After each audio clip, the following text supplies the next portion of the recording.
Kalau di surah kalau di surah Ar-Rum dikatakan wa min ayatihi an khalaqalakum min anfusikum azwaja litaskunu ilaiha mawaddatan warahmah.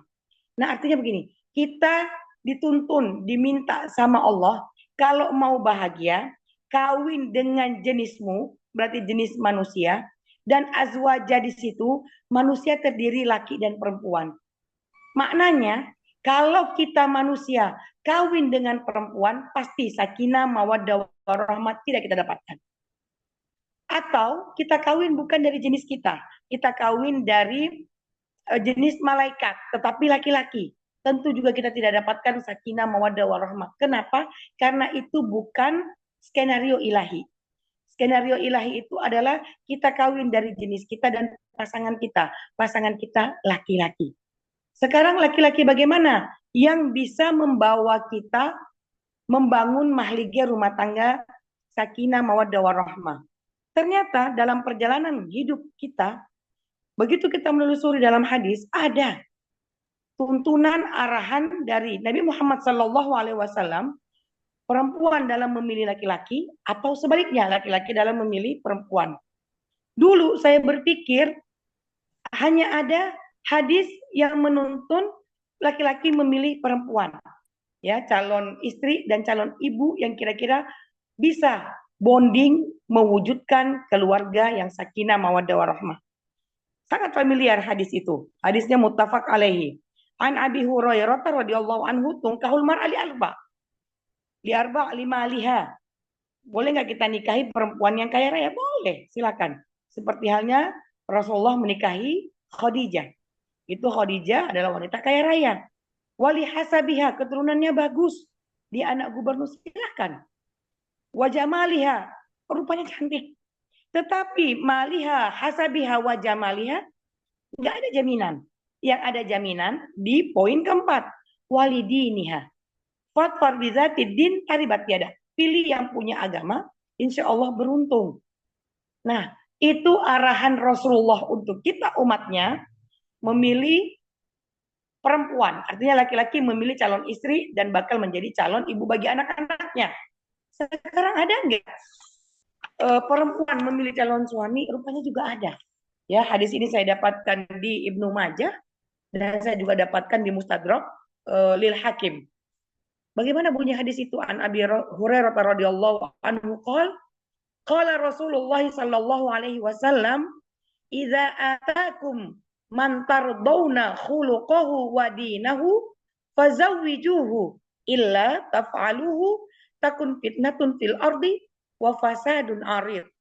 Artinya, Rasulullah mengatakan kepada para bapak, para abang, para kakek, kalau ada anak perempuanmu, wahai para bapak, yang sudah datang, laki-laki yang memiliki dua karakter, yaitu akhlaknya bagus, agamanya bagus, kawinkan anakmu itu terhadap laki-laki tersebut. Kalau tidak, maka akan terjadi fitnah di permukaan bumi ini dan kerusakan. Artinya, dua karakter yang dititik beratkan oleh Rasulullah Sallallahu Alaihi Wasallam bagi para bapak, abang dan kakek itu mengawinkan anak perempuan atau adik perempuannya atau kakak perempuannya atau cucu perempuannya, ya, kalau tidak ada bapak, kalau tidak ada abang, nah maka pindah ke kakek. Itu dengan laki-laki yang berkarakter dua tadi, akhlaknya bagus, agamanya bagus. Tidak dipakai di situ huruf mili au, tapi dipakai atof wah. Artinya tidak boleh dipilah-pilih. Oh, akhlaknya bagus, agamanya kurang, atau agamanya bagus, akhlaknya tidak bagus. Kenapa? Dua karakter ini yang menjamin insya Allah kalau kita perempuan memilih laki-laki yang berkarakter tersebut, insya Allah akan dapat membangun keluarga sakinah, mawaddah warahmah seperti yang dipesankan Allah dalam surah Ar-Rum. Baik, itu kalau pranikah. Begitu masuk fase menikah. Jadi ini saya agak mundur sedikit alurnya sebelum apa yang kami alami dan mudah-mudahan ini menjadi sesuatu yang menginspirasi. Saya cukup takut kalau sudah berbicara tentang Quranic parenting, dan itu diambil dari berdasarkan apa yang kami alami, karena seperti di awal saya katakan, antara tahadus bin ni'mah dengan ria itu beda tipis. Mudah-mudahan ini masuk dalam kategori tahadus bin ni'mah. Baik, begitu kita menikah, tentu yang diharapkan dari menikah itu adalah memiliki keturunan. Harapan memiliki keturunan harus dari dua belah pihak. Artinya, suami juga semangat memiliki keturunan, istri pun menyambut untuk memiliki keturunan. Tidak boleh ada satu yang tidak mengharapkan. Kenapa? Untuk menggapai ridhonya ilahi ini tadi, dua-dua pihak harus sejalan. Nah, begitu kita akan memiliki janin, maka samakan dulu visi dan misi bahtera rumah tangga kita. Mau dibawa kemana bahtera rumah tangga kita ini? Nah, kita mau bawa penggapaian ridho ilahi. Itu kan visi atau misi yang masih umum. Konkretnya apa? Konkretnya adalah suami menjadi suami yang soleh, istri solihah, begitu punya anak solih solihah insya Allah, dan kita menjadi orang tua panutan. Nah, maka ada nggak tuntunannya dalam Al-Quran? Ada. Ternyata di dalam surah An-Nahl ayat 78 dikatakan, Allah berfirman, A'udzubillahi minasyaitonirrajim. Wallahu akhrajakum min butuni ummahatikum la syai'a wa ja'ala lakumus sam'a wal absara wal af'ida la'allakum tashkurun. Ayat ini menitip pesan syarat dengan makna yang luar biasa. Ternyata semua kita dilahirkan dari perut ibu kita. Kenapa dikatakan perut? Karena rahim itu berada di dalam perut. Nah, begitu kita dikeluarkan, begitu kita di dalam rahim, kita tidak tahu apa-apa.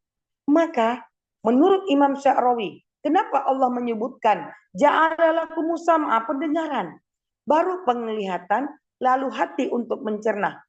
Penyebutan organ tubuh, pendengaran, penglihatan, baru hati, itu berurut. Allah menghidupkan pertama kali pendengaran. Berarti anak yang kita kan sudah mendengar dari janin. Mereka berada di rahim. Kalau anak-anak saya rata-rata sebulan, baru dia fokus melihat. Nah, begitu nanti sudah masuk usia 7, 8 sampai 10 tahun, sudah bisa membedakan mana baik dan buruk. Begitu usia balik, bisa memutuskan ini yang saya kerjakan karena baik dan ini yang saya harus tinggalkan karena buruk. Kenapa? Kita harus mengerti ayat tersebut biar apa? La'allakum tashkurun. Artinya kalau kita mencermati, menganalisis dan lalu mengamalkan, subhanallah, tidak berhenti kita bersyukur. Mari kita kembali ke fase pendengaran tadi. Ternyata Allah sudah menghidupkan organ tubuh mendengar. Nah, ketika masuk ke fase menikah dan saya dinyatakan memiliki keturunan, saya tidak tahu apakah ini kebetulan atau memang ini sudah menjadi suratan takdir saya atau bagaimana, tidak tahulah. Yang jelas saya membeli satu majalah Kartini. Saya lupa nomor berapa Kartini itu, yang jelas sampulnya hijau botol. Di situ saya baca satu artikel yang mengatakan, hasil penelitian, kenapa orang Yahudi itu termasuk bangsa atau kaum yang pintar di permukaan bumi. Ternyata hasil penelitian adalah kebanyakan ibu-ibu yang mengandung dari Yahudi itu sudah memperdengarkan instrumen kepada bayinya saat mereka dalam kandungan. Di situ saya berpikir, instrumen itu ciptaan manusia. Sementara Al-Quran kalamullah. Ini pasti jauh lebih dahsyat, lebih hebat pengaruhnya terhadap janin. Maka ketika saya dinyatakan positif, saya berusaha membeli satu kaset yang terdiri dari 30 juz. Itu dulu berbentuk kaset yang kita putar di tape. Saya masih ingat tape saya itu mereknya Aywa, dan syekh yang saya putarkan itu adalah Syekh Sa'ad Al-Ghamidi. Itu saya putarkan dari saya dinyatakan hamil, usianya anak saya itu sekitar mungkin baru 1,5 bulan. Saya ingin lihat, saya uji coba, ada nggak ngaruh ini nanti ke depannya saat saya memperdengarkan Al-Quran. Saya perdengarkan sampai usia yang memang teratur itu sekitar 3 tahun. Ya, saya putar dari juz 1 habis, saya sambung ke juz 2, selesai juz 30 saya putar lagi sampai rusak tape saya. Oke. Kemudian di anak kedua saya mix, artinya saya campur hari ini Al-Quran, mungkin siangnya instrumen. Gitu. Nah, sekarang saya setelah 14 tahun barulah Allah memperlihatkan hasilnya. Saya katakan yang saya kerjakan yang pertama dengan yang kedua itu ada plus dan minus. Plusnya apa? Kalau yang saya perdengarkan Al-Quran tulen, cinta terhadap Qurannya tinggi, mendengarkannya itu penuh dengan tertib. Ini anak yang pertama, dia anak visual, kemudian menyelesaikan Al-Quran itu di usia 13 tahun di kelas 1 MSen Darut Tahfiz, kemudian masa pemungkinannya setengah tahun, jadi 1,5 tahun sudah selesai 30 juz. Nah, tetapi tumbuh kemauan menjaga Qurannya itu dari kecil hingga selesai SD di Nurul Fikri, selesai masuk di juz 13. Kemudian lanjut di MSen, selesai 1,5 tahun, alhamdulillah. Nah, hasil anak saya yang kedua yang saya mixkan dengan Al-Quran dan instrumen, itu saya lihat secara psikologinya kinestetik. Artinya anak audio. Nah, tetapi saya berkeyakinan insya Allah mau dia itu anak kinestetik atau non kinestetik, yakin karena ada andil Al-Quran, ada plusnya. Alhamdulillah, Abang Faihat pulang dari Mesir usia 9 tahun, bawa hafalan 9 juz, itu di kelas 4 lanjut di Nurul Fikri, selesai Nurul Fikri pertengahan juz 13. Kemudian selesai 1,5 tahun di Darut Tahfiz. Abang Farhan usia 2 tahun, bawa hafalan 8 juz, kemudian dia lanjut di Nurul Fikri kelas 2, 4 tahun, hanya dia menyelesaikan sampai di juz 10, cuman 10 juz. Gitu. Tetapi tidak berhenti sampai di situ. Begitu saya melihat di Darut Tahfiz, 1,5 tahun juga selesai menyelesaikan 30 juz. Nah, di mana letak perbedaannya? Kalau yang saya dengarkan musik itu dia agak berliku-liku, tidak lurus. Gitu. Dia berliku-liku menyetor Quran, tidak duduk manis sambil manjat-manjat. Kalau yang saya dengarkan Quran duduk manis. Gitu, duduk manis, kita putarkan murotal. Nah, itu dia. Sekarang berpulang kepada kita, mau yang model pertama atau model kedua, atau mungkin coba percobaan yang lain. Nah, di anak ketiga saya lebih banyak menerapkan seperti anak pertama. Begitu. Jadi ternyata begitu kita perdengarkan anak itu murotal dari semenjak kandungan, berdampak nggak, berefek nggak? Berdampak. Saya sudah merasakan. Saya ngelihat anak saya pertama kedua, Masya Allah, itu lebih banyak kita dengarkan Al-Quran, lebih cepat dia menyelesaikan. Yang anak ketiga mungkin pengaruh lingkungan di Indonesia ini tidak terlalu. Suaranya menghilang, Ustazah. Gimana? Halo? Aman, Ustazah, lanjut, silakan. Ya, sudah. Halo, ada suara? Ada, Ustazah. Sudah, Ustazah. Siap, baik ya. Nah, begitu di anak ketiga, karena dia usia 2 tahun, kita sudah pulang ke Indonesia, dan lingkungan kita itu bukan lingkungan, tidak menjurus ke orang menghafal Quran kecuali di sekolah khusus hafal Al-Quran, maka terasa bagi kami untuk menciptakan generasi Qurani di Indonesia ini tidak mudah. Tapi kami tidak putus asa. Terus kita putarkan, tapi tidak seintensif kepada anak pertama dan kedua. Nah, ternyata begitu tadi yang ketika kita menikah, wallahu akhrajakum min butuni ummatikum, itu kita dengarkan dari dari dalam kandungan. Nanti begitu dia sudah lahir, saya coba memperlihatkan kepada anak saya itu ikat rambut saya berwarna kuning, sebulan, tepat di usia sebulan, baik Mas Farhan dan Aida, itu mengikuti arahan ikat rambut saya. Kalau ke kiri, mata dia ke kiri, ke kanan. Akhirnya saya mengambil kesimpulan, Masya Allah, berarti kalau asam itu Allah hidupkan dalam kandungan, begitu penglihatan Allah hidupkan ketika anak itu sudah keluar dari rahim. Ya, diaktifkan. Nanti begitu seiring bertambah usia, barulah dia bisa mencerna mana baik, mana buruk. Nah, tadi ketika kita menikah. Sekarang kita ingin mau kemana rumah tangga ini? Oh, mempunyai generasi yang bersahabat dengan Al-Quran. Suami setuju, kita setuju. Berarti kita orang tua yang betul-betul harus bisa menciptakan kondisi keluarga yang cinta juga Al-Quran. Dengan cara apa? Salah satunya tadi kita putarkan murotal. Yang kedua, mengawasi milieu atau sekitaran anak. Sekiranya anak kita berada di lingkungan yang mungkin lebih bersahabat dengan HP, bersahabat dengan tontonan, kita menarik diri atau berdialog dengan anak. Saya sering sekali menggunakan waktu untuk dialog. Ya, apakah contoh dialog itu ketika saya di Mesir, Abang Faihak itu usia 6 tahun, Abang Farhan 4 tahun, ketika saya ingin menghadiri sebuah acara, orang ini minta ikut, saya berbicara sama mereka, boleh ikut Umi tapi dengan satu syarat. Ini nanti banyak kawan Umi, kalau boleh jangan berlari-lari. Yang Bang Faihak sebelah kanan, yang Abang Farhan sebelah kiri. Dan alhamdulillah mereka menjalani itu. Begitu juga kalau ke KMA, keluarga masyarakat Aceh. Nanti di sana ada amu, ada cecek-cecek. Nah gitu, ada acara. Boleh nggak lari-lari? Kalau deal, berarti boleh ikut. Dan seterusnya, dan seterusnya. Jadi kami menyisihkan waktu untuk dialog. Sudah. Kemudian, begitu mereka sudah menyelesaikan, ini saya mundur sedikit, ketika mereka di Nurul Fikri dan tamat, mereka bertanya.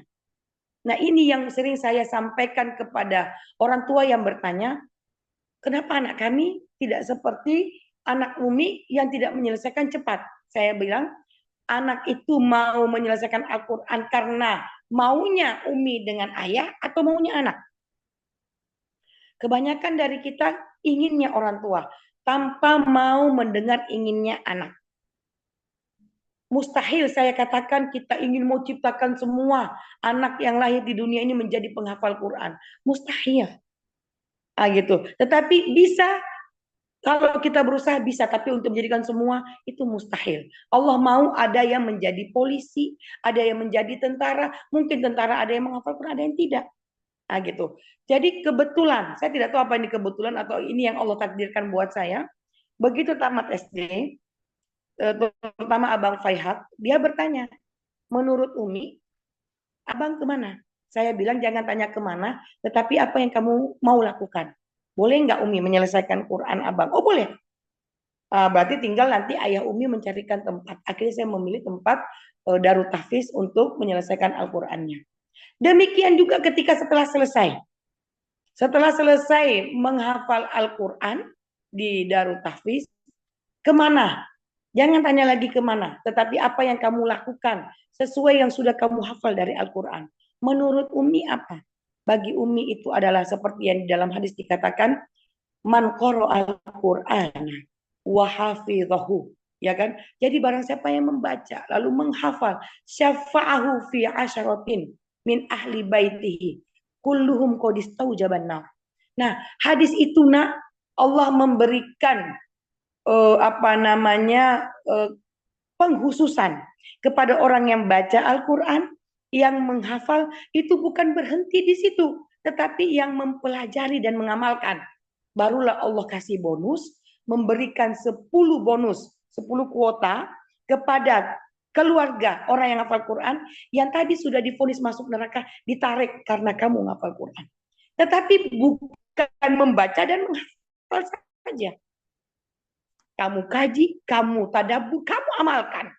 Nah, begitu anak saya lanjut ke jenjang selanjutnya, apa kami harus belajar? Bagi saya dan ayahnya anak-anak harus. Mengapa? Bagaimana kamu bisa menjelaskan apa yang dalam Al-Quran sementara kamu tidak belajar. Saya ingat betul, anak pertama saya itu sampai bertanya 3 kali, Umi, tidak cukupkah dengan menghafal kalam ilahi? Tidak perlu lagi ilmu yang lain? Bagi kami tidak cukup. Maka sekali dia bertanya, 2 kali, dia bertanya 3 kali, bertanya, baru saya dudukkan di samping saya. Oke abang, kalau memang kamu merasa cukup dengan menghafal Al-Quran, berikan 1 ayat yang kamu hafal, jelaskan kepada Umi, lalu Umi akan terkagum-kagum apa yang kamu hafal. Terdiam dia sampai setengah jam. Dan ketika saya balik meminta kepada anak saya, sekiranya abang meminta kepada Umi 1 ayat saja. Umi belum menghafal Quran seperti abang, tapi kepingin dan berharap ya Allah mudah-mudahan bisa menghafal Quran sebelum Umi menutup mata. Nah, Umi jelaskan 1 ayat saja, dan ini bukan ujuk-ujuk Umi tahu tanpa belajar. Padahal Umi bukan penghafal Quran. Bukan berarti Umi katakan gak usah hafal Quran, cukup dengan belajar. Tidak. Alangkah baiknya sudah kita hafal, kita pelajari, lalu kita amalkan. Kita renungkan, kita amalkan. Saya coba ambil di surah Al-Baqarah. Saya katakan, coba abang bacakan 5 ayat surah Al-Baqarah. Nah gitu. Dia baca alif lam mim sampai 5 ayat yang di 5 ayat 5 di surah Al-Baqarah. Saya bilang alif lam mim, apa alif itu, lam dan mim? Tidak mampu dia jawab. Saya jelaskan di dalam ilmu tafsir. Nah, itu bagian daripada ayat mutasyabihat. Mutasyabihat itu yang hakikat maknanya tidak ada yang tahu. Tidak bisa kita katakan alif di situ Ahmad, lam di situ siapa, mim di situ siapa. Tidak bisa kita katakan karena yang tahu hakikat maknanya cuma Allah. Sudah. Sudah itu zalikal kitabul la raiba fi hudal lil muttaqin. Saya tanya kepada anak saya, kamu di Ruhul Islam belajar nahwu, belajar? Oke. Zalika itu apa? Ismul isyarah. Dalla ala apa? Menunjukkan kata apa? Kata jauh. Sekarang mushaf di hadapan kamu. Jauh atau dekat? Dekat. Kata isyarat dekat itu apa? Haza. Berani kamu rubah. Karena mushaf di depan kamu. Kamu mengatakan hazal kitabul la raiba fi? Tidak berani. Karena itu kalamullah. Nah sekarang pertanyaan, kenapa Allah pakai zalika? Li'uluwi makanatihi, karena tingginya kemuliaan posisi Al-Quran. Maka jangan kamu taruh Al-Quran di bawah. Umi kok tahu? Belajar. Sudah. Terus zalikal kitabul la raiba fi, tidak ada keraguan. Artinya apa, Nak? Kalau kamu menghafal Al-Quran, kamu baca apa yang kamu hafal, kamu telaah, kamu tadaburi, lalu kamu ragu, nggak usah baca, rugi, habis waktu. Tetapi kalau kamu penasaran, kamu baca, kamu telaah, baca, semakin kamu baca, kamu semakin mengerti kadar dirimu. Ternyata aku masih bodoh. Maka di surah lain Allah berkata, hal yastawil ladzina ya'lamuna wal ladzina la ya'lamun. Memang sama orang yang berilmu dengan tidak berilmu. Kenapa Allah katakan itu? Karena penegasan bahwa orang berilmu tidak akan sama dengan orang tidak berilmu. Nah, abang menghafal Quran, tapi tidak mengetahui apa yang kamu hafal. Tentu lebih mulia orang yang menghafal Quran, tahu dan Allah izinkan untuk mengamalkan apa yang dia hafal. Dia mengangguk-angguk. Coba kita lihat. La raiba fi hudal lil muttaqin. Al-Quran itu petunjuk bagi orang bertakwa. Bertakwa itu siapa yang dimaksud? Apa abang karena sudah menghafal Quran? No. Apa Umi yang sudah terjun di ranah dakwah? No. Nah, karakter pertama itu adalah allazina yu'minuna bil ghaibi. Pertanyaan, kenapa penekanan yu'minuna bil ghaib itu pertama kali sifat karakter orang muttaqin?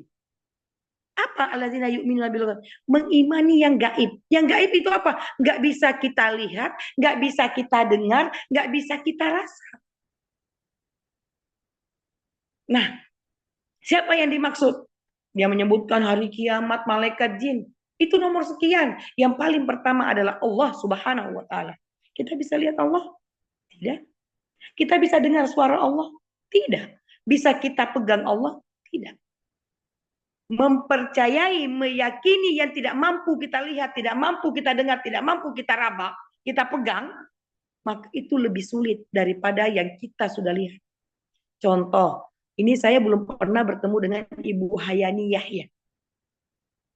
Halo Ibu, salam kenal dari Hajar Safwani. Nah, begitu Ustazah Rahmi meminta Umi Inong minta nanti diisi di komunitas pejuang sirah. Nanti ada Ibu Hayani Yahya. Saya yang tidak pernah ketemu, belum pernah dengar suaranya, bingung yang mana ya. Belum terbayang. Nah, kepercayaan saya kepada Ustazah Rahmi masih sekitar 10%. Apa betul anggota Zoom kita malam ini? Begitu saya buka link, saya pencet, ada muncul Ibu Hayani Yahya. Begini rupanya Ibu Hayani Yahya. Berkacamata putih, orangnya manis, Masya Allah. Gitu, insya Allah pencinta Al-Quran. Nah, tadinya keyakinan saya 10% ke Ustazah Rahmi menjadi 50%. Mengapa? Karena saya sudah bertemu lewat video dunia maya. Suatu hari nanti Ustazah Rahmi mengundang saya ke rumah beliau. Kak, datang ya ke rumah, ada acara. Nanti juga Bu Hayani Yahya mau jumpa. Begitu saya ketemu, sudah tidak asing lagi saya bersalaman. Ibu, saya Hajar Safwani. Oh, saya Ibu Hayani, salam kenal. Masya Allah, indah sekali silaturahim. Nah, tentu keyakinan saya ke Ustazah Rahmi yang tadi 10 jadi 50, 50 jadi 100. Kenapa? Bu Hayani sudah saya ketemu di dunia nyata. Bisa saya pegang, badannya bisa saya pegang, tangannya saya bisa jabat. Ternyata bukan, bisa jadi kan ibu pakai Hayani Yahya, tapi bukan Bu Hayani Yahya.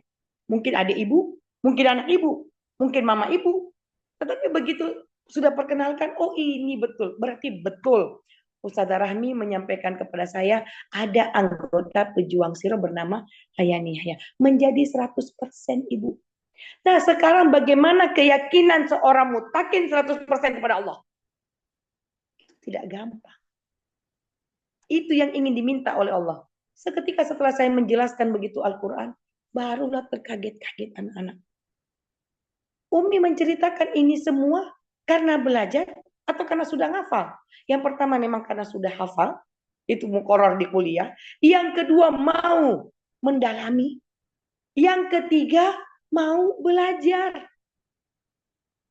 Nah, sekarang kenapa mesti kita punya generasi penghafal Quran? Karena dalam hadis dikatakan cuma 2 yang dijamin oleh Rasulullah. Saya sempat mengutip hadisnya itu adalah, sebentar Ibu, biar saya tidak salah baca hadisnya.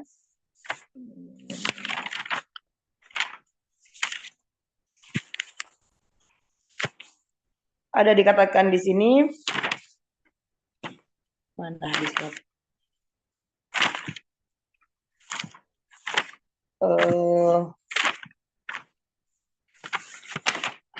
Kalau kita memegang hadis itu, kata Rasulullah, lan tadillu abadan. Ini dia.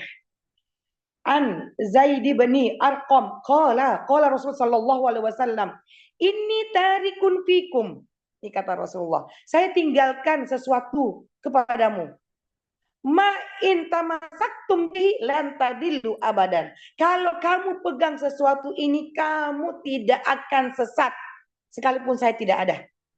Ahaduhuma a'zamu minal akhar kitabullahi baru wa sunnat Rasul sallallahu alaihi wasallam. 2 ini adalah Al-Quran dengan hadis.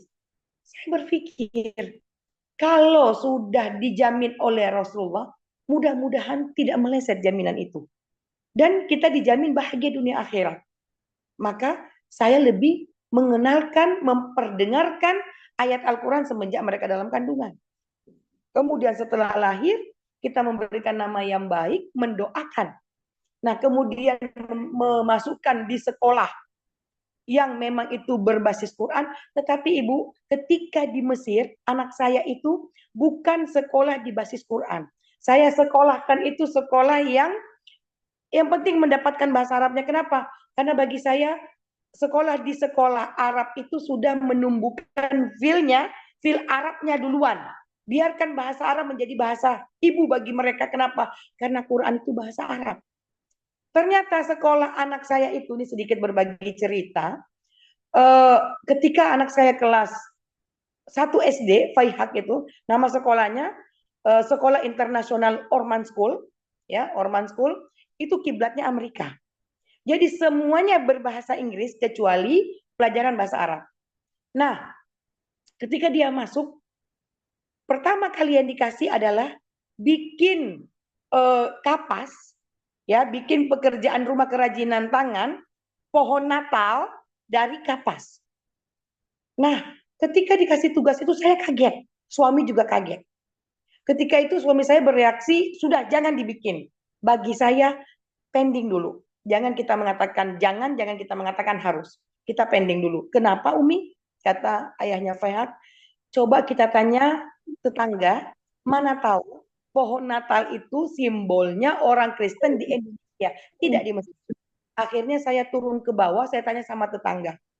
Dil sajarah binisbah likud dibita'il masihiyah wala Islam muslimin. Nah, serentak mereka menjawab Masihiyah. Berarti besok saya menghadap ke gurunya. Saya menghadap ke gurunya, ke kepala sekolah. Saya masih ingat banget itu Miss Lamia. Saya bilang, Madam, apakah sekolah ini punyanya orang Kristen atau sekolah umum atau apa?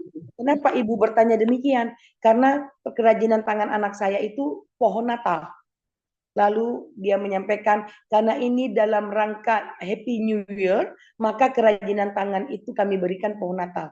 Saya bilang, saya orang Muslim, saya beranggapan bahwa kalau saya membiarkan anak saya membuat pohon Natal dari kapas, sekalipun itu dari kapas, itu bagian daripada pemudaran akidah. Alhamdulillah, Miss Lambia mendengarkan alasan kami. Menghormati alasan kami, akhirnya Faihak tidak diwajibkan membuat kerajinan tangan berbentuk pohon Natal. Itu yang pertama yang dialami Faihak. Kemudian yang dialami Farhan, masuk di sekolah yang sama, saya sudah berpesan kepada gurunya, izinkan guru anak saya ini yang muslimah, jangan yang non-muslim. Nah, ternyata yang mengajarkan anak saya muslimah tapi tidak pakai jilbab. Jadi suatu hari Farhan itu ketika menyapa saya, good morning Umi, tidak pernah menyapa saya assalamualaikum. Saya bertanya, kenapa tidak assalamualaikum? Kenapa mesti good morning? Miss bi'alimni kidah. Miss mengajarkan dia seperti itu. Saya bilang, tidakkah kamu tahu nah assalamualaikum itu adalah doa. Good morning itu selamat pagi, saya tidak tahu adakah kandungan doa apa tidak. Nah, setelah itu saya lagi-lagi dapat invitation, dapat undangan memperingati Happy New Year. Nah, ayahnya anak-anak tidak mengizinkan, lagi-lagi saya bilang, jangan katakan jangan dulu, kita ikutkan, kita lihat. Sekiranya kita melihat ada yang tidak betul, baru kita komplain kepada kepala sekolah. Ternyata ketika saya beralasankan seperti itu, suami membolehkan. Akhirnya anak saya waktu itu harus memakai baju Spider-Man. Nah, ketika sampai di sekolah, anak-anak itu ada yang pakai Spider-Man, ada yang Superman, ada yang pakai baju jas, yang perempuan rata-rata pakai gaun. Sudah dikumpulkan di lapangan, kemudian diinstruksikan oleh para miss-nya, close your eyes and pray to God. Gitu kan? Tutup mata dan doa kepada Tuhan. Begitu mereka berdoa, yang namanya anak kecil, ada yang minta bonbon, ada yang minta buku, ada yang minta duit. Coba lihat, kalau kamu minta sama Tuhan, tidak langsung diijabah. Nah, tidak berapa lama, begitu mereka meminta doa kepada Sinterklas, Sinterklas sudah menyiapkan berbagai hadiah. Saya tidak menunggu besok, langsung saya menghadap ke kepala sekolah, ini pemudaran akidah. Begitu. Setelah itu, saya berdebat lama, dan saya bilang, anak saya ini saya sekolahkan di sini biar dapat Arab dan Qurannya. Ternyata Quran dia tidak dapat. Izinkan saya cabut kedua anak saya. Kenapa demikian? Kenapa Anda lebih memperingati Happy New Year sementara Muharram Anda tidak peringati? Singkat cerita, masukan kami didengar. Mulai hari itu setiap upacara yang dilantungkan, yang didengungkan itu ayat Al-Quran. Di situ semakin menguatkan kami bahwa tantangan zaman sekarang itu kita kebanyakan Muslim, kita juga baca Al-Quran, tapi kita tidak mengerti apa yang di dalam Al-Quran. Kembali tadi ke 3 fase, fase pranikah, fase menikah, fase pasca menikah. Fase pasca menikah artinya sudah punya anak, anak sudah hafal Quran, sudah selesai. Nah, tidak saja belajar, ternyata hasil kontemplasi kami, renungan kami, ternyata kita masih harus berdoa karena tidak ada jaminan. Mau itu di dalam Al-Quran, mau itu di dalam hadis, itu orang yang hafal Quran, dia masuk surga. Yang masuk surga itu adalah orang yang baca, ngafal, dan mengamalkan. Ini tidak gampang. Makanya ketika anak-anak kami ini lanjut kuliah dan tidak bosan-bosan kami berdoa, ya Allah, lekatkan Al-Quran itu di hati dan di kepalanya. Dan kami sebagai orang tua berusaha semaksimal mungkin mau menyisihkan waktu, memperhatikan mereka, memperdengarkan murotal, bahkan menyisihkan waktu. Saya bagi dua sama suami. Kalau kepada anak-anak yang sudah syahadah, satu malam itu pernah kami dengar 5 juz. Capek, capek. Tetapi yang mau kami bilang adalah efek daripada bersahabat dengan Al-Quran, Masya Allah, nikmatnya yang luar biasa. Mungkin ini saja yang bisa kami bagikan terkait dengan Quranic Parenting. Nanti mungkin bisa kita perpanjang dengan dialog, ya Ustazah Rahmi. Nanti apa yang mau ditanyakan, mudah-mudahan kami mampu menjawab. Kalau belum mampu, nanti kita, dan izinkan saya merujuk ke apa namanya, ke bacaan. Nanti kalau sudah saya bisa jawab, saya akan jawab lewat Ustazah Rahmi. Demikian, syukron. Assalamualaikum warahmatullahi wabarakatuh. Waalaikumsalam warahmatullahi wabarakatuh. Masya Allah, sangat menginspirasi nih Ustazah. Ya, ternyata kami belum selesai PR-nya ya, walaupun udah kita udah eh, mentadawamkan anak kita dengan Al-Quran, itu belum selesai sampai di situ aja ya. Oh Nah, tidak, teman-teman ini ya, Ustazah kita boleh buka sesi tanya jawab nih Ustazah. boleh sekali, silakan. Baiklah.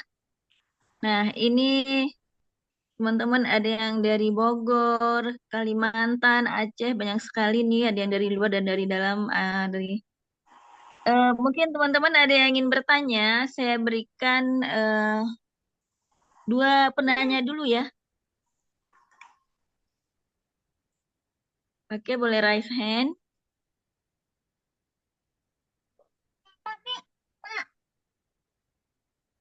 Ada yang ingin bertanya? Recording in progress.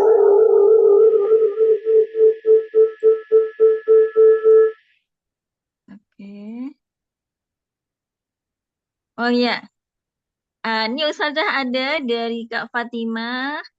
Kak Fatimah dari komunitas Muslimah Religi ya. Oke Kak Fatimah, kami persilahkan. Satu-satu dulu ya, akhwatnya. Eh, Syukran jazakillahu khair atas kesempatannya Ustazah. Izin Ustazah, kami biasanya panggilnya Ustazah Umi Inong ya Umi. Di mana kita ketemu? Di Oh, Tabarat. ini yang di rumah sakit jiwa, bukan? Iya betul Ustazah. Allah, ahlan. Ya jazakillahu khair Ustazah.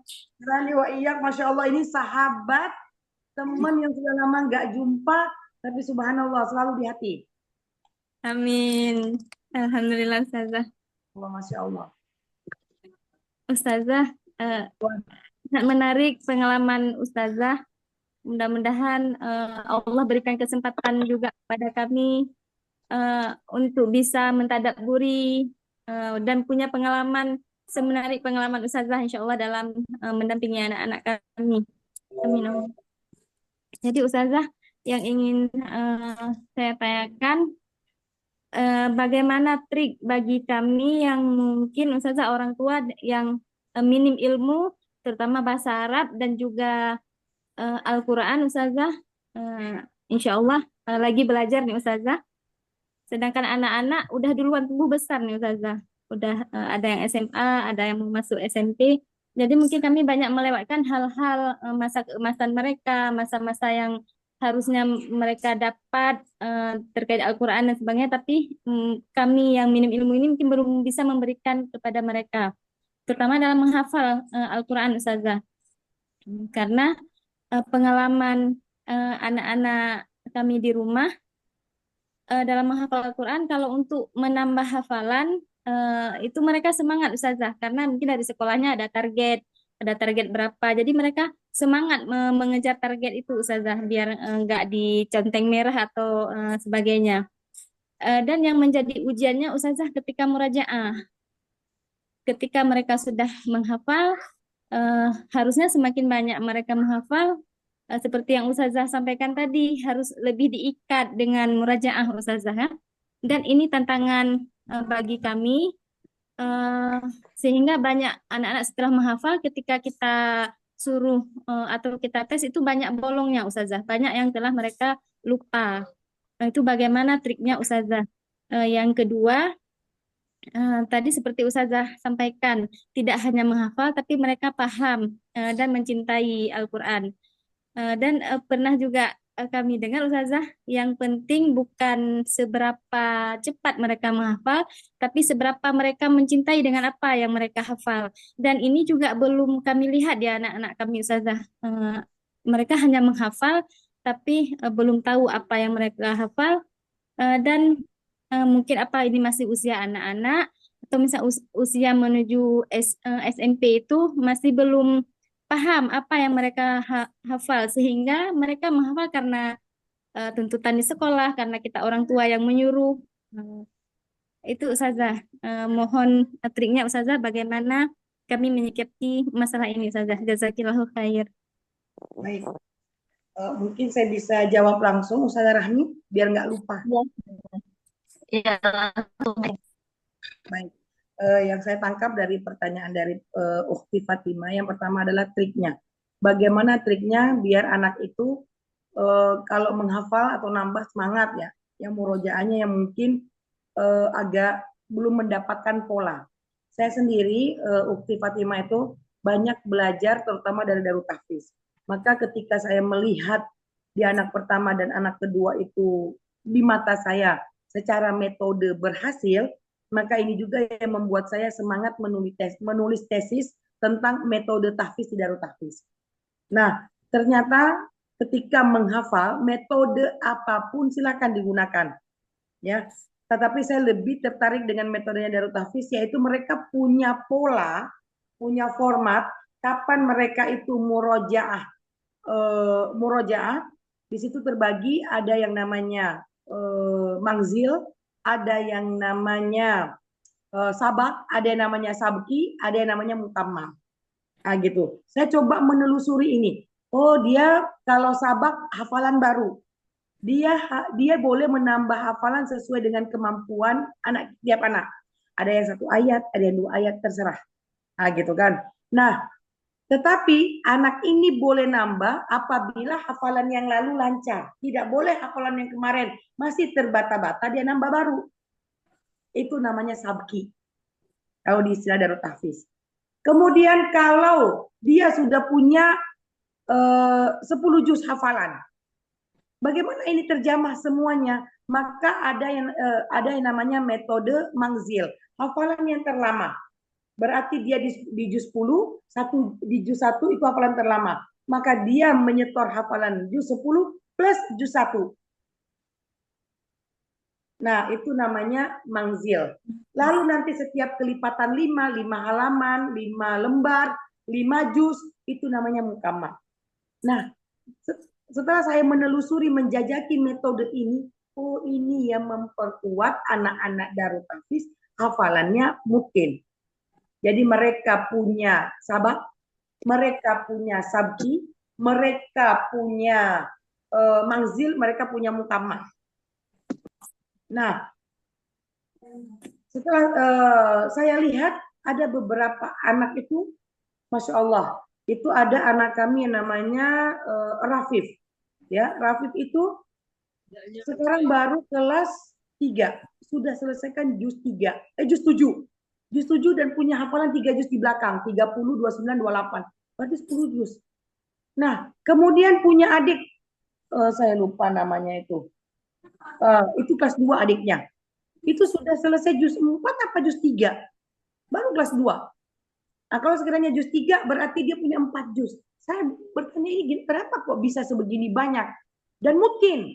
Dan ternyata begitu saya telusuri, oh tidak terlepas daripada metode.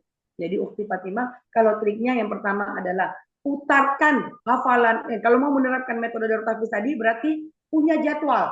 Hari ini itu apa? Sabak atau sabak dan sabki, atau sabak dengan mangzil, atau sabak dengan mukammal. Berpulang kepada kita. Kalau saya kebetulan anak saya itu di Darut Tahfiz, saya mengikuti apa yang sudah diminta oleh Darut Tahfiz. Nah gitu, karena mereka ada buku pemantaunya. Oh besok 2 ayat sabak beserta dengan sabkinya. Ya, seperti anak saya Aida sudah di juz 7, berarti sabkinya dia juz 30, 30, 29, 12 sampai 7. Nah, saya ngikutin itu. Sehingga putaran hafalannya mengikuti putaran waktu. Nah, itu triknya tadi Ukti Fatimah. Mengikuti apa yang ada di sekolah, atau kalau sekolahnya tidak ada hafalan Qurannya, kita putarkan, tetapi kita punya metode. Kita punya metode. Metodenya kalau Ahsani yang pembenah hadis SCP itu juara 1, itu dia memperdengarkan 1 hari 1 halaman. 1 hari 1 halaman. Sudah itu dilihatlah Senin, Selasa, Rabu, Kamis, Jumat itu berarti 5 halaman. Nggak mampu ini anaknya ketika di Jumat untuk 5 halaman, diputar lagi di Seninnya halaman pertama, di Selasa diminta. Nah, begitu seterusnya. Dan itu dimulakan dari usia 6 tahun Ahsani. Jadi dari berbagai metode, saya tidak mengatakan harus metodenya Darut Tahfiz, tidak. Tetapi dengan metode itu membuat kita konsisten, ya, konsisten memperdengarkan murotal terhadap anak dan mencapai target. Nah, itu yang pertama. Terus yang kedua, bagi kita orang tua itu tidak, kalau saran ya, melihat bakat anak dan kemauan anak. Kalau anaknya tidak mau dengan menghafal Al-Quran, jangan dipaksa. Tetapi doa kita tidak putus. Semoga Allah membuka hati anak untuk cinta dengan Al-Quran. Terus kita bacakan itu. Karena kalau anaknya tidak mau, dari dalam pengamatan kami, ya, ada beberapa, termasuk anak profesor saya bertanya, Ustazah, 2 anak Ustazah sudah syahadah. Kenapa anak kami sudah tamat ini? Waktu itu anaknya masih kelas 3 SMA, itu masih 5 juz. Saya bilang, Bapak, itu anaknya masuk Darut Tahfiz, maunya anak atau maunya Bapak? Maunya saya. Itu dia jawabannya. Anaknya tidak mau, Ibu. Berarti jangan dipaksa. Mungkin dia sudah merasa diri, saya tidak kuat hafalan. Nah, jadi tidak ada pemaksaan. Makanya kami melihat orang tua menginginkan anaknya ngafal Quran, tapi tidak mengimbangi. Maksud kami tidak mengimbangi di sini apa? Itu bisa dibaca di tesis saya. Ada anak memang cenderungnya ngafal Quran, tetapi karena mungkin, mohon maaf dengan segala keberatan hati, bapak ibu kerja tidak sempat menjemput anak mungkin sudah di ujung waktu, katakan kayak macam di Darut Tahfiz itu anak-anak pulang mungkin sekitar jam 1:10 paling telat. Itu kadang dijemput jam 3, karena dari jam 1 dia lanjut lagi les sama gurunya. Begitu diambil sama orang tuanya jam 3 atau jam 3:30, dibawa ke les lain. Masya Allah. Saya bilang, ini anak saya kenal dulu hafalannya banyak, kenapa sekarang berkurang? Tidak mampu untuk fokus. Ya saya bayangin aja laptop atau komputer lebih daripada 8 jam kita pakai, hang. Nah, bagaimana bisa anak dari pagi sudah belajar, kemudian dia nanti les sama uminya di sekolah, habis itu diambil dibawa ke les yang lain, mungkin les bahasa Inggris atau berikut apalah. Kapan anak sempat murojaah? Nah, ini yang banyak terjadi. Nah, sementara anak-anak yang bagus sekali perkembangannya, artinya hafalannya, dan ternyata dengan dia menghafal Quran itu juga di bawah alam sadar kita lihat ternyata dalam hal pelajaran pun melonjak. Bagus. Progresnya itu meningkat. Saya yakin banget itu ada andil Al-Quran di dalam kepala dan hati. Nah, jadi kita juga, apa yang harus kita lakukan? Yang pertama, kita mau menyisihkan waktu. Kita mau memperdengarkan murotal dan menyisihkan waktu kita untuk mendengar hafalan anak. Ini kita mendengarkan murotal, habis itu nggak pernah mau dengar hafalan. Akhirnya ketika di sekolah terbata-bata hafalannya. Akhirnya tidak, karena terbata-bata, tidak lancar, suruh ngulang. Begitu ngulang anak-anak bosan. Maka kalau ibu-ibu sekalian bertanya, capek nggak Umi Inong? Capek, betul saya capek.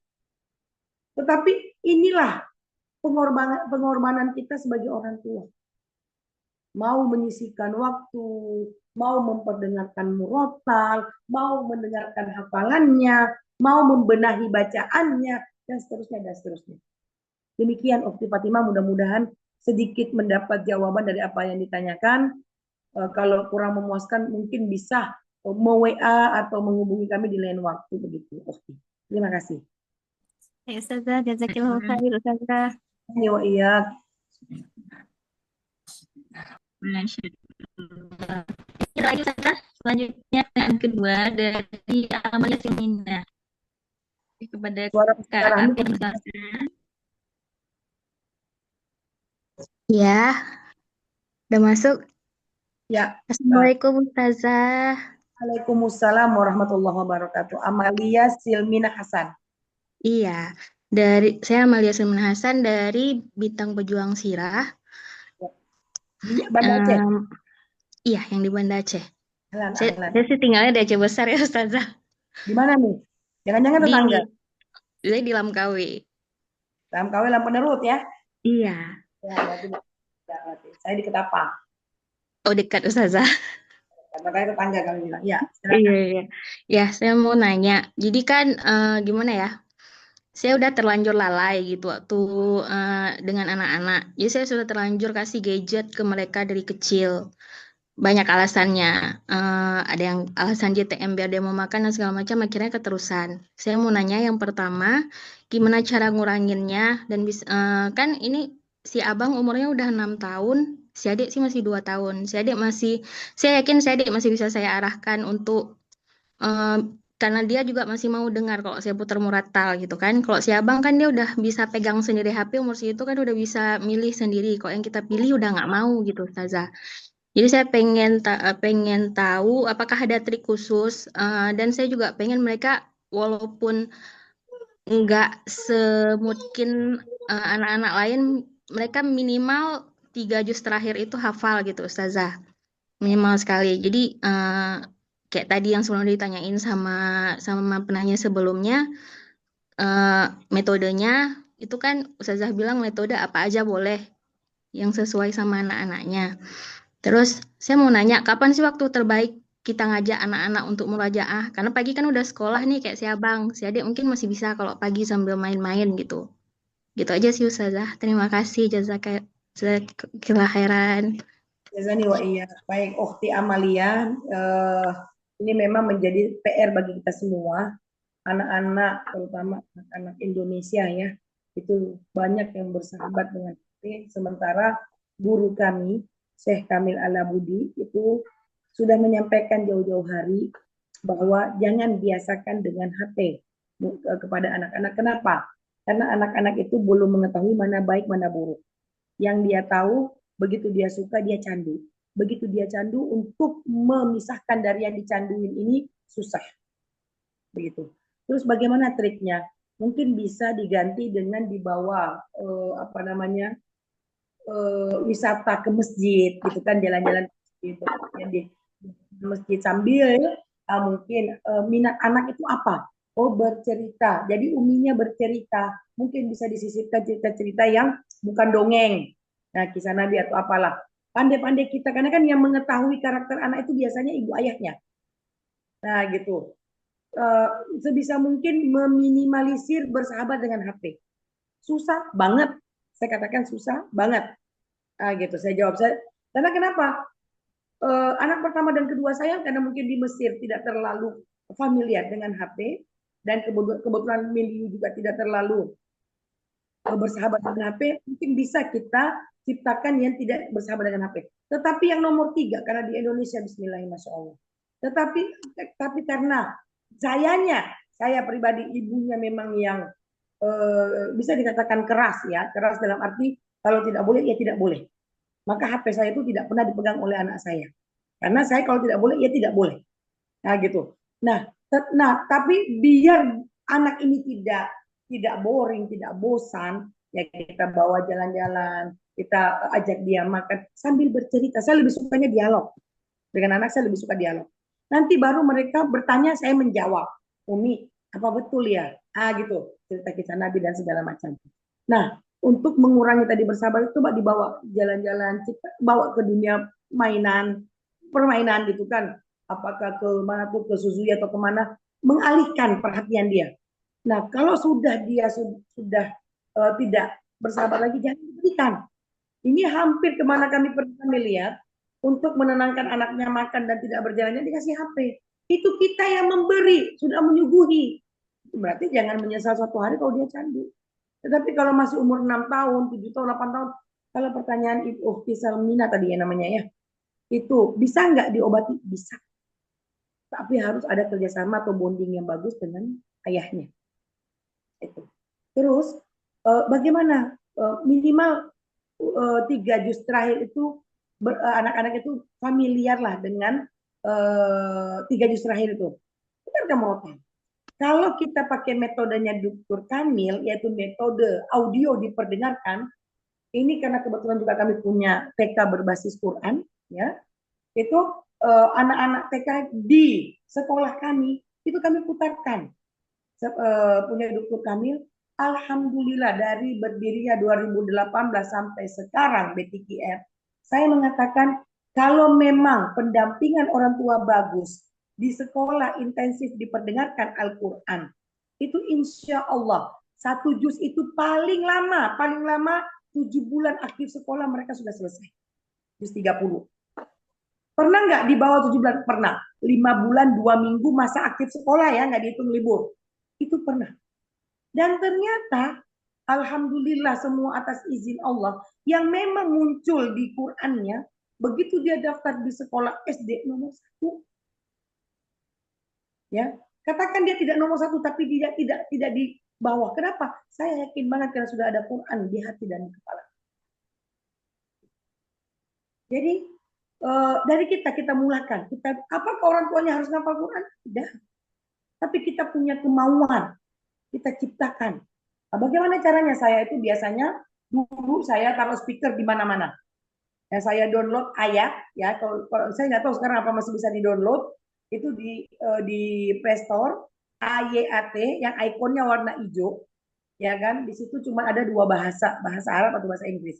Kenapa dengan ayat itu? Di situ kita bisa setting syekhnya siapa, terus surah apa yang mau diperdengarkan, dan berapa ayat dari surah itu yang mau diperdengarkan. Katakan hari ini An-Naba 1 sampai 17 ayat. Nah, gitu. Saya hanya putarkan 1 sampai 17 ayat. Diputar berulang kali, bisa diputar sampai 1000 kali di aplikasi ayat itu. Nah, berkali-kali diulang, minimal ada 1, 2, 5 ayat itu nempel di kepala anak. Hasil pengamatan kami, Masya Allah, di Fadli Rahman, itu kalau anak-anak yang punya IQ yang luar biasa, itu 5 bulan 2 minggu bisa selesai 1 juz. Usia berapa, Umino? 4 tahun. Itu mungkin boleh ibu-ibu sekalian, ya, adik-adik, kakak-kakak, boleh meng-cross-check anak-anak yang di sekolah tahfiz dan hafalannya banyak, bukan saja orang tuanya memperdengarkan, tetapi orang tuanya mendampingi. Tadi yang saya sebutkan Rafif, itu menjadi barang contoh penghafal Al-Quran, mama dan bapaknya bukan hafal Quran, tapi kemauan mamanya. 3 bersaudara, saya pikir Rafif ini satu anak ajaib dari sekian anak. Ternyata begitu masuk, adiknya namanya Haris. Begitu masuk Haris, Masya Allah. Saya tanya, apa yang Umi lakukan? Nggak ada, Umi Nong. Cuman anak saya cuma meminta 1. Ketika mereka menghafal Quran, mereka maunya di masjid. Masya Allah. Dan masjidnya yang mereka minta adalah masjid raya. Tinggalnya di mana? Di Matai. Bagi saya di Matai ke masjid raya itu lumayan jauh. Tapi mau mengantarkan anaknya karena anaknya minta di tempat itu. Subhanallah, progres hafalannya luar biasa. Saya belajar dari ibu itu. Belum lagi Farisha, mungkin Ustazah Rahmi juga sudah kenal. Farisha itu anak BTKR di kami, dia masuk di usia 4 tahun, sekarang sudah kelas 5 SD, sebentar lagi akan mukamal 10 juz. Dia sudah ada hafalan juz 30 dan 29, sekarang baru menyelesaikan juz 9 kemarin. Berarti dia punya 11 juz hafalan, tapi juz 29 itu tidak dihitung, tidak dianggap sebagai mata pelajaran atau atau Al-Quran yang harus dihafal di jam tahfiz, maka yang diujiankan juz 30 sampai juz 9. Nah, ibu tahu Farisha itu dulu sakit, bocor jantung. Nah, saya betapa kagetnya sekitar berapa tahun yang lalu ya? 2018 atau 2019? Oh enggak, 2022. Itu orang tuanya datang ke saya mengatakan, Umi Ino, kami sudah memeriksa Farisya dan alhamdulillah tidak bocor lagi jantungnya. Masya Allah Ta'ala. Nah, itu yang membuat sampai beliau mengatakan, apa ini pengaruh Quran ya Umi Ino? Saya dengan pede mengatakan, iya. Karena Al-Quran itu kalamullah, Allah bisa mengubah kondisi kita kapan. Mudah-mudahan ini di barakatul Quran. Jadi begitu tadi Ukti siapa namanya? Salmina ya. Ukti Salmina Amelia. bahwa tidak ada kata terlambat ya, semua itu bagaimana bondingnya Ukti dengan suami untuk mencetak generasi Quran. Demikian. Ada yang mau ditanyakan lagi? Gimana Baik, Kak terima Amelia? kasih Udah? Ustazah. Jazakillah khairan, kasiran, udah dikasih tahu, berbagi. Luar biasa, Masya Allah. Mudah-mudahan kita bisa bertemu di dunia nyata. Amin, insya Allah. Ya, baik, mungkin ada yang mau tanya lagi? Sudah Oke, cukup, Ustazah. udah lewat nih ya, waktunya udah jam 9:30. Ya. Masya Allah ya, akhwati fillah semua sangat menginspirasi ya. Nah, pengalaman, kayaknya boleh berbagi pengalaman ya. Anak Rahmi juga dulu santrinya dengan Ustazah Hajar ya, Bilal. Bilal, Dulu itu Bilal cuma 1 semester aja ya Ustazah ya. Dia kan masuknya udah setengah semester ya. Nah, itu berarti ada berapa? 6 bulan ya? Iya. 6 bulan. Itu Bilal dapat 2 juz ya. Juz 30 sama 29 ya dulu ya.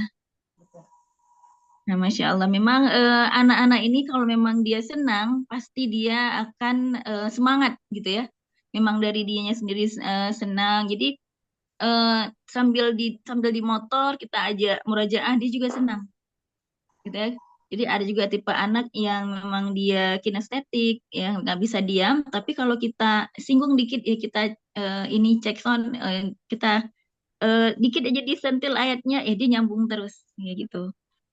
Ya ala kulihal, alhamdulillah. Intinya mama-mama ini harus giat ya, harus strong buat kasih stimulan untuk anak-anak. Jangan ada kata menyerah ya. Nah, Rabi sendiri nih.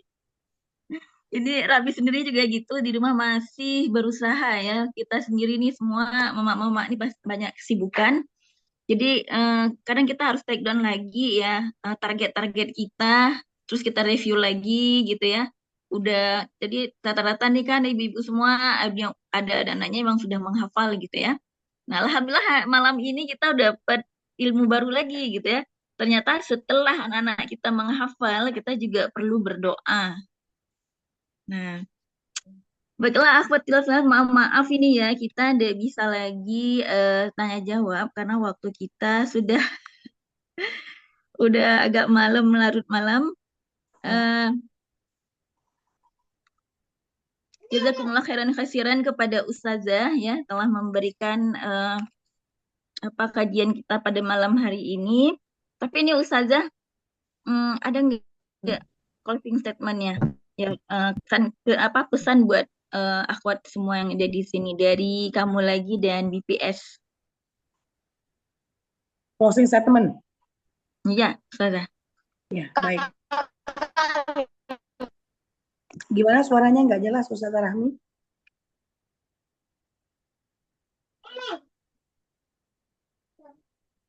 Ya, Ustazah. Mohon closing statement-nya. Oke, Pesan baik. buat kawan-kawan di sini. Ya, jadi Ustazah, ibu-ibu, kakak dan adik sekalian, tidak ada kata terlambat. Kita berupaya untuk bisa untuk dapat mencetak generasi Qurani, tentu tidak lepas daripada usaha yang keras dan kerjasama dengan pasangan. Mustahil kita berdiri sendiri seorang ibu ya memperdengarkan ditambah lagi dengan segala kegiatan di rumah, di luar dan segala macam. itu bisa memiliki generasi Al-Quran. Dan itu tidak terbatas oleh waktu. Dia sudah ngafal, tetap kita menengadahkan tangan kita, ya Allah, mudah-mudahan hafalan Al-Quran anak kami ini Engkau lekatkan di hati dan di kepalanya. Engkau tebarkan manfaat dari hafalannya, ya Allah, memberikan pengaruh indah untuk kita. Karena ini seperti yang dikatakan dalam Al-Quran, ku anfusakum wa ahlikum. Nah, kenapa saya memulai daripada anak ini menghafal Al-Quran? Mudah-mudahan dengan menghafal Al-Quran dan Allah memberikan kesempatan kepada anak kami, ini juga yang mengiringi langkah kami menjaga keluarga kami daripada api neraka. Amin, amin ya rabbal alamin. Itu aja Ustazah Rahmi, sama-sama kita membangun generasi Qurani. Sekarang tantangan zaman semakin tajam, ya, semakin menyadarkan kita bahwa come on, back to Quran dengan hadis. Apa yang dikatakan Quran dengan hadis, itulah yang ada jaminan bahagia dunia akhirat. Itu saja. Masya Allah. Barakallahu fikum. Ya, semua. Ya Allah, ya, semoga dan kita istiqomah di orang istiqomah yang dimudahkan oleh Allah dalam memberikan anak-anak kita menjadi dan Allah. Dan ini kita ini belum ke yang ini nah ini grup yang dalam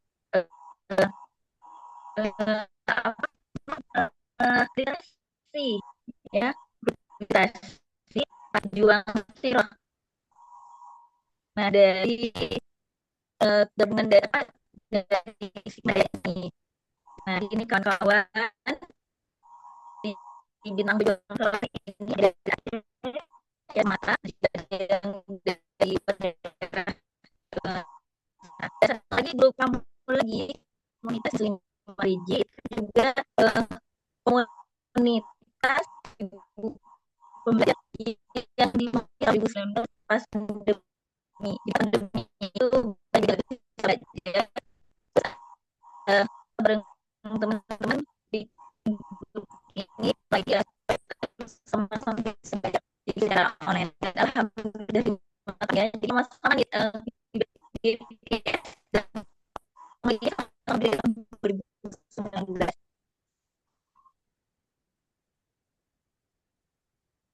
Oke, suara putus ya.